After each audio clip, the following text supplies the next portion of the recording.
If kids are not doing well at school, they might get commented upon, might get teased about, they need to also, again, look at and think about, that doesn't mean I'm bad or worthless.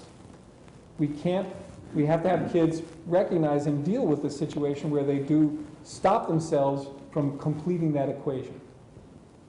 And I think parents can be often very supportive of kids and not necessarily try to appease kids by saying, look, I'm sorry, you're not fat when the kid is 100 pounds overweight. It's like, well, yes, you are heavy. That's true.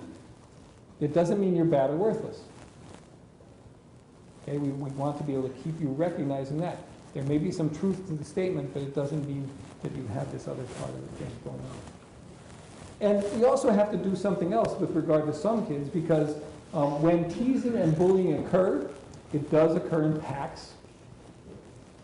And it does occur depending upon, and it can continue, the victim's response. The kids that get upset about being teased are great entertainment for the other children. Okay? The kids, the boys that get tearful and begin to look really anxious and begin to get really upset are the boys that the other boys are going to look to and get involved with. And again, it may not be all the kids. There may be one or two particularly mean or mean-spirited kids that day who say, okay, we're going to do this. And they can be ringleaders of other kids who then also get involved with the process. For many children, if they're being the object of this, we often have to teach them how to be tough. And we certainly could not do this in a school situation. We often do this in therapeutic situations where we have full parental permission. We get involved with doing teasing inoculation. We tell the kids, you tell us the worst words that kids can say to you, the ones that really upset you, the ones that really bother you, the ones that make you so angry that you become the bully. Because you hear that word and you're ready to fight. And you've been asked to leave school, or you've been on in-school suspension, or you're doing these different things multiple times. We have to help you stop reacting to those words. So here's what we're going to do. We're going to look at those target words.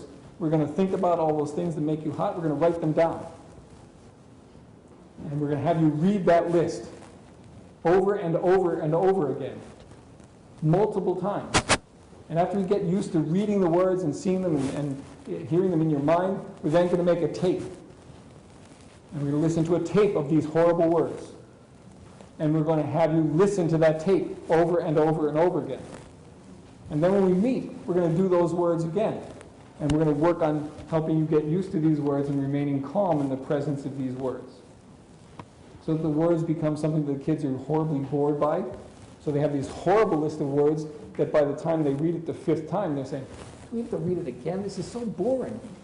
When before, they were really upset about it, really hot-headed about it, really ready to punch the walls and do other things because they heard those words. They're getting ready to be tearful and crying. We have to help the kids cope with those processes and be able to deal with some things.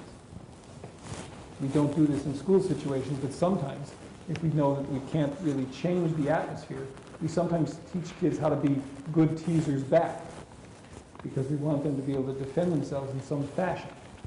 And so we sometimes, it's kind of like practice that people engage in some informal and formal situations. It's kind of like your mama jokes.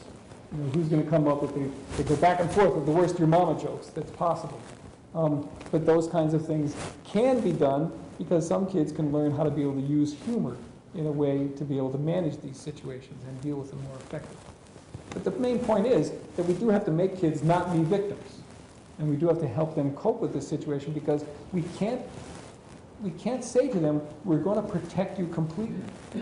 We're going to make sure that this never happens to you again because you're sensitive. We're going to watch over all the other kids. We're going to be reviewing the playground. We're going to be reviewing the cafeteria. We're going to be reviewing every instance of contact that you have with other children. And we're going to make sure that nobody else does this to you. That usually won't be able to be possible.